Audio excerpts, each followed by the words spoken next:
Hai pejaga-kejaga dengan Diki di sini. Apa kabar semuanya? Semoga teman-teman selalu diberi keberkahan rezeki dan kesehatan. Nah, kali ini kita akan ngomongin sebuah mantan flagship keluaran Samsung yang bentuknya masih oke banget nih. Ya, ini adalah Samsung Note FE atau disebut Fan Edition. Tapi sebelum dilanjut, seperti biasa bagi yang belum, jangan lupa klik tombol subscribe di bawah video ini beserta loncengnya dan share ke seluruh sosial media teman-teman. Oke, lanjut.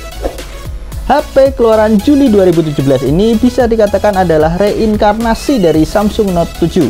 Mungkin teman-teman masih ingat kehebohan Samsung Note 7 karena banyak kasus Note 7 yang meledak di pasaran. Ini maksudnya meledak dalam arti sebenarnya ya.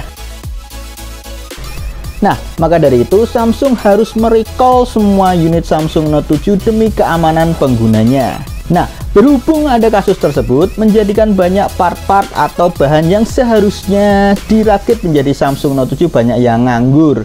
Jadi kayaknya sih Samsung ngelihat ini biar nggak mubazir, maka dibikinlah produk baru dengan part-part yang ada, tapi sudah dilakukan pembenahan di sektor baterai.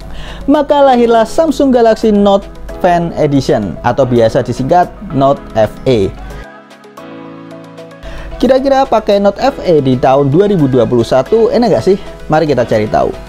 Dari segi desain, walaupun mengusung desain pendahulunya, namun kesan premiumnya masih kerasa dengan balutan kaca di bagian belakang, menambah kesan bahwa HP ini flagship, bukan kaleng-kaleng maksudnya ya. Spesifikasi HP ini sama plek sama pendahulunya, yaitu Samsung Note 7. Misalkan dual SIM hybrid, layar 5,7 Super AMOLED dengan resolusi 1440 x 2560 pixel.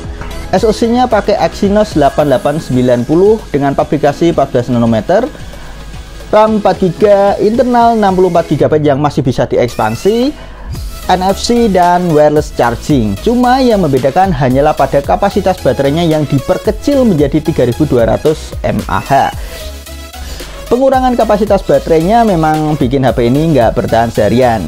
Bagi teman-teman yang kerjanya mobile pasti kerasa banget nih. Tapi bagi yang kerjanya stay di kantor seperti istri saya, hal tersebut gak jadi soal karena deket colokan aja sih. Cuma fitur wireless chargingnya ini loh yang bikin asik. Tinggal taruh aja di atas charging pad udah bisa ngecas. Bergaya sekali pokoknya. Unit yang saya dapat ini dual SIM tapi hybrid. Ya buat kita milih aja sih, pakai dual SIM atau single SIM dengan micro SD sebagai ekspansi penyimpanan, dimana internal 64GB di tahun 2021 ini untuk beberapa orang dianggap ngepas. HP ini untuk penggunaan harian masih oke dan nyaman, untuk sosial media pun masih mumpuni. Layar gede pakai panel Super AMOLED bikin nonton drama Korea asik. Oh ya, untuk masalah layar, unit yang saya dapatkan ada masalah di layar, yaitu green screen. Jadi layarnya berubah jadi hijau-hijau gitu. Cuma masih bisa diatasi dengan mengaktifkan AOD alias Always On Display. Ya maklumlah, saya dapat unit ini cuma 1,7 jutaan. Kondisi mulus dan minus cuma di layar aja yang green screen. Kalau buat main game, mending jangan deh. Soalnya saya tes main Genshin Impact, nge-lag parah dan nggak playable menurut saya. Dan juga HP-nya jadi cepat panas. Nah, karena ini HP seri Note, fitur stilusnya pun masih asik. Bisa coret-coret layar pas meeting. Cuma memang fitur ini tidak semua orang pakai. Bahkan buat istri saya pun fitur ini nggak kepake sama sekali. Untuk sektor kamera, ini yang jadi nilai lebih pakai HP mantan flagship. Kamera belakangnya dengan setup single kamera beresolusi 12MP masih bagus buat foto-foto. Masih setara sama HP kelas mid-range lah. Kurang lebih begini hasil fotonya.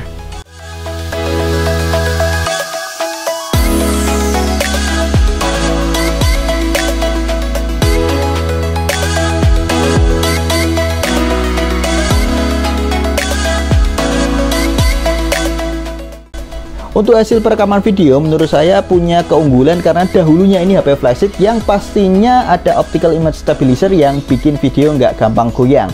Memang ini HP flagship yang secara hardware dan sensor pasti diberikan perhatian lebih, dan hasilnya menurut saya masih bisa dipamer indah. Untuk kamera depannya yang sebesar 5MP hasilnya masih bagus bila dalam pencahayaan yang cukup. Soalnya kalau pencahayaannya kurang hasilnya ya gini deh.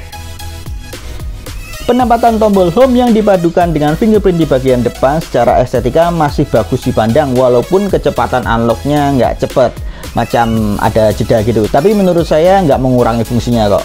Selain itu, di masa pandemi ini ada fitur yang menarik, yaitu iris scanner.